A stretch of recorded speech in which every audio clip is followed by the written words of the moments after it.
Google just announced the games that are launching on Stadia, and well, we need to talk about it.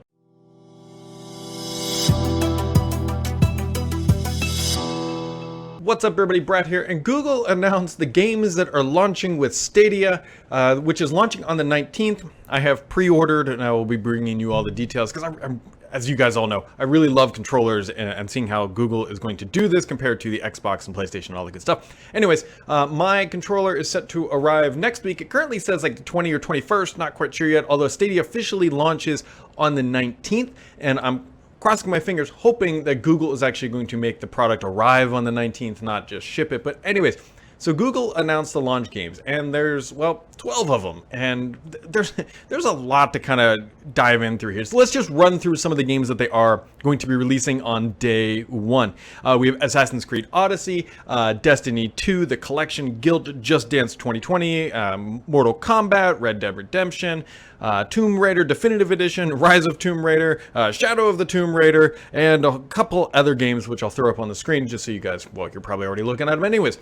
So of the 12 titles, 3 of them are a Tomb Raider, and yeah, so there's not a lot here. Obviously, Destiny 2 was a big announcement earlier this year, and so this is going to be not the greatest launch lineup ever because all of these games, there's nothing I'm looking at here going, oh my god, I gotta go play that. But what Google is saying here, and I think this is important, I think people are going to take this out of context, is that there are more games coming in 2019, which realistically means within 4 to 5 weeks after the service's launch, we'll also get Attack of the Titan 2, Borderlands 3, Darkside Genesis, a Dragon Ball title, a farming simulator, a Final Fantasy title, a Football Manager 2020, Ghost Recon Breakpoint, Grid, Metro Exodus, NBA 2K20, and a few others. So while there are only 12 titles launching, there are a bunch more coming before the end of the year. And I think that's okay. I think people are getting caught up and it's like, oh my god, it's just 12 titles.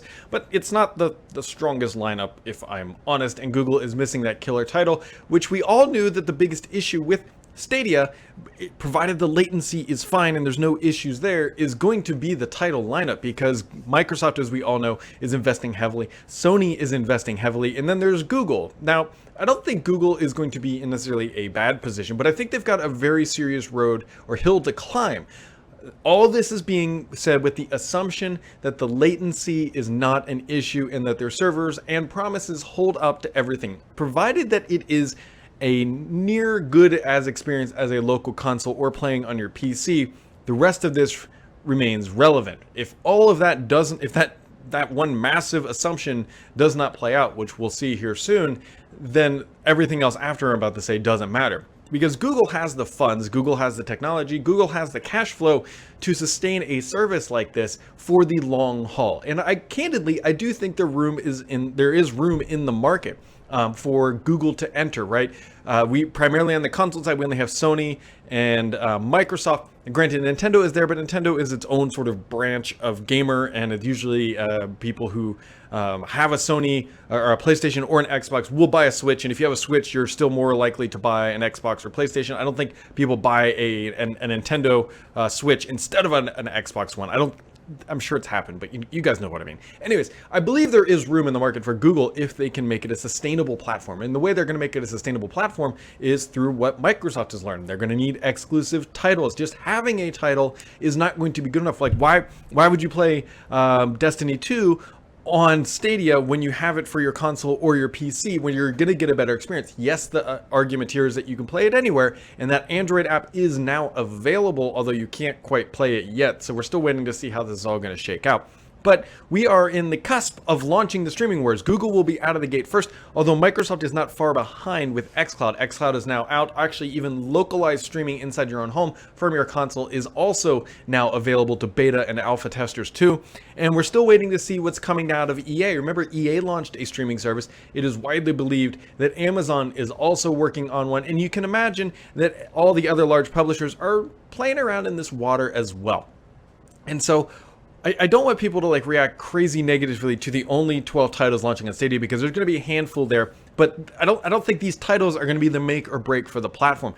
Google can keep the service up and running with marginally lower overhead. I'm not saying it's free for them, but they can bite in and hold on for the long haul if they see a glimpse of hope. Hopefully they do, because as a gamer, having more cloud streaming options is better. We don't want Microsoft or just Sony or Amazon or whoever to rule the roost. We want there to be multiple competitors, and Google is going to be running full steam ahead out of the gate early with just a handful of titles. But I think people who are watching this need to understand that the technology at this point is more important than a title. Now, I say that with a small caveat, because what I'm thinking in the back of my head is that if Google truly can get even just a glimpse of hope, they will go down the same route Microsoft has, where they start buying publishers in bulk to really ramp up their streaming platform with exclusives.